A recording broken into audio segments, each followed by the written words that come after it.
Welcome to the desert of the real.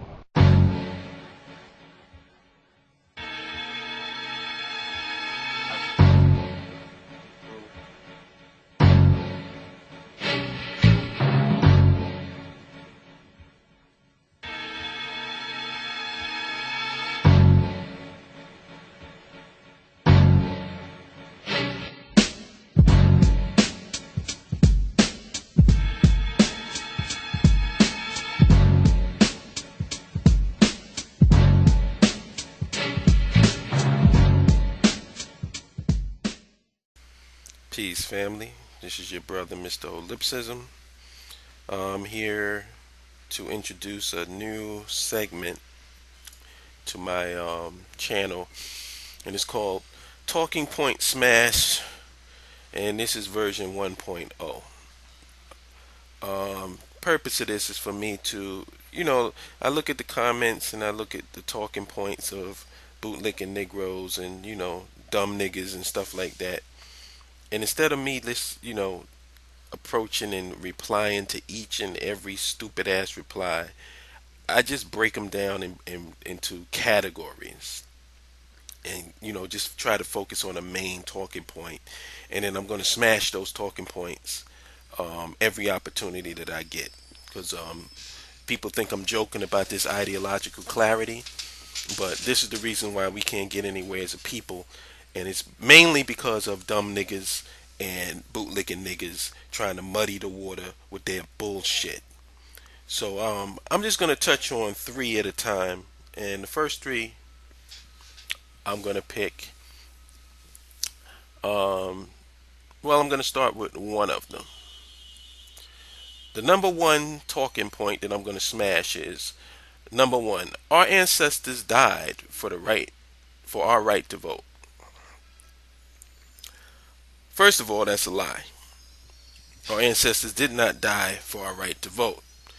Our right to vote, or the ability to vote, wasn't exactly what they died for. What they died for was for us to have political independence and to be empowered politically.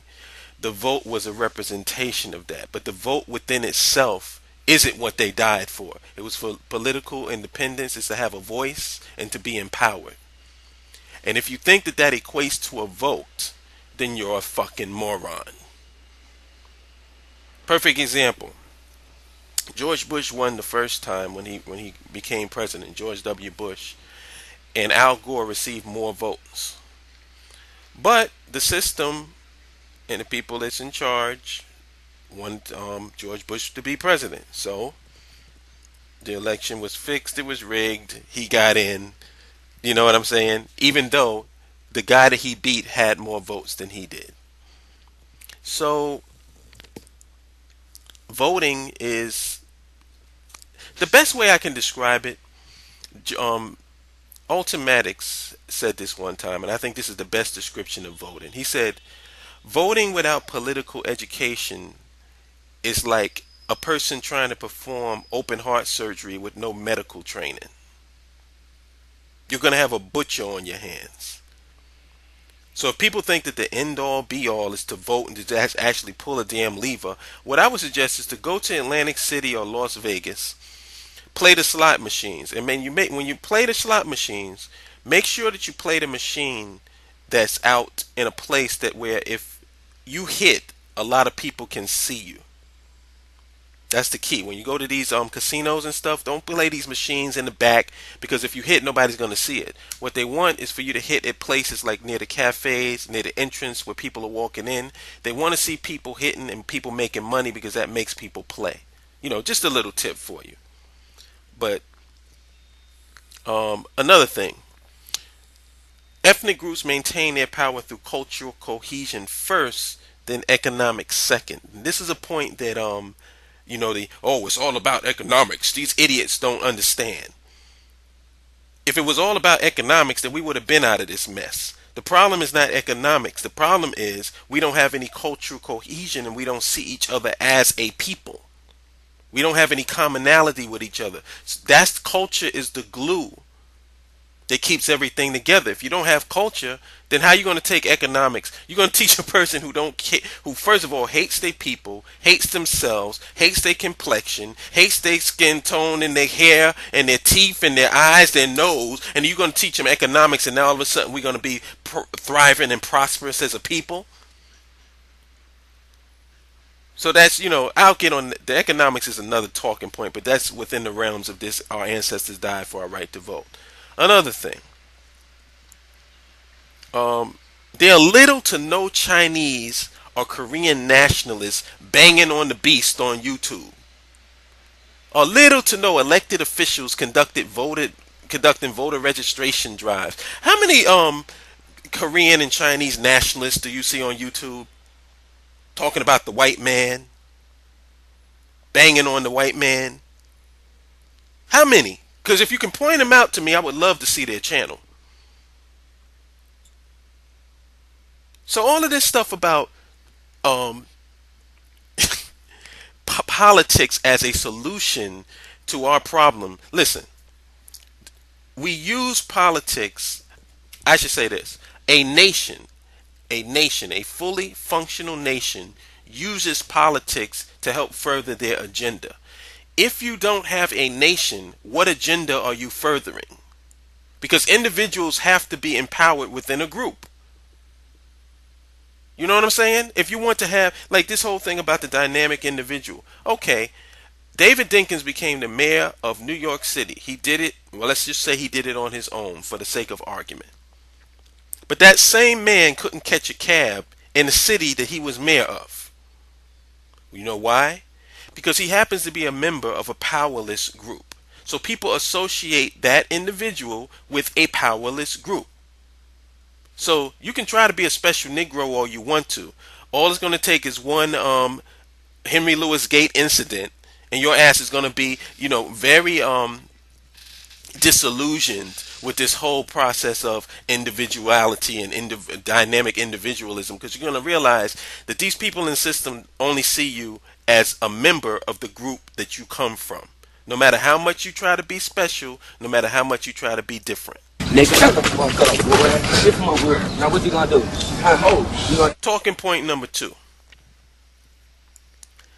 In order to be a nationalist, you have to reside in the homeland or the base of operations of your people.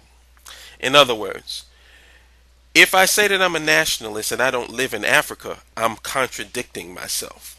That's interesting. Chinese, Koreans, Jews all have links to China, Korea, and Israel. And they live in America. And they have a socioeconomic and political infrastructure and control over their communities here in America, while still maintaining a link to their motherland and their base of operations overseas.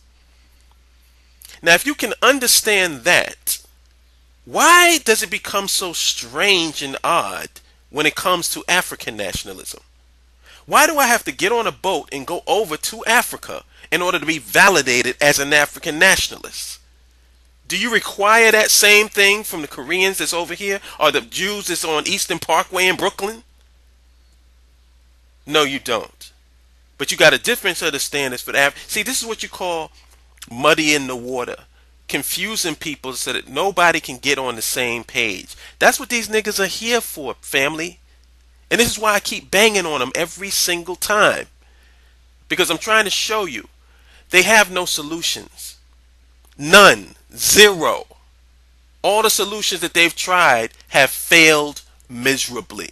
And none of them can combat me on this. I will debate them into the fetal position if they try to. Another thing, we financially support the ethnocentricity of other ethnic groups while simultaneously denigrating and ridiculing our own ethnocentricity. So in other words, what I mean by that, and I've said this in another video, you'll support a Chinese restaurant with no blacks working in it, all Chinese. You'll support a Korean restaurant with no black people working in it, all Koreans. You'll support an Italian restaurant with no black people working in it, but all Italians. You'll go to any ethnic group, you'll go to their communities, you'll support their businesses, you'll do all of this for them. And their communities are very ethnocentric. It's only them that run those businesses. If I go to Chinatown, I'm not going to see no Rastas. I'm not going to see no Muslims. I'm going to see Chinese. But you'll support that without even a question. You don't go to them and call them extremists.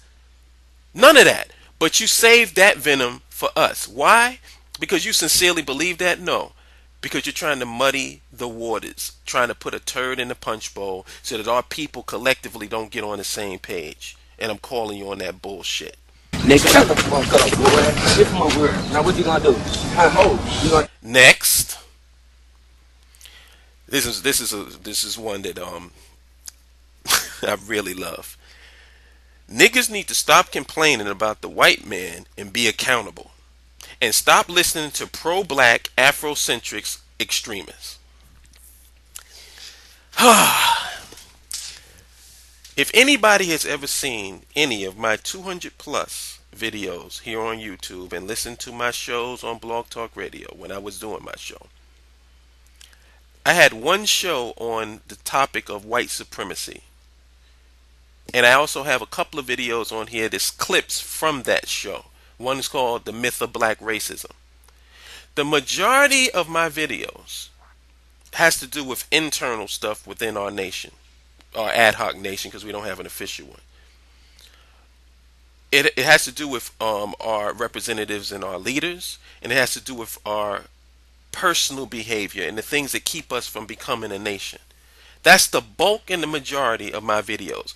When have you ever heard me blame the white man for our inability to organize and mobilize as a people? If you have, please point it out to me and forward it to me. I always keep getting lumped in with these other bootlicking conscious Negroes kicking this nonsense, and then they try to group me in the same category with them.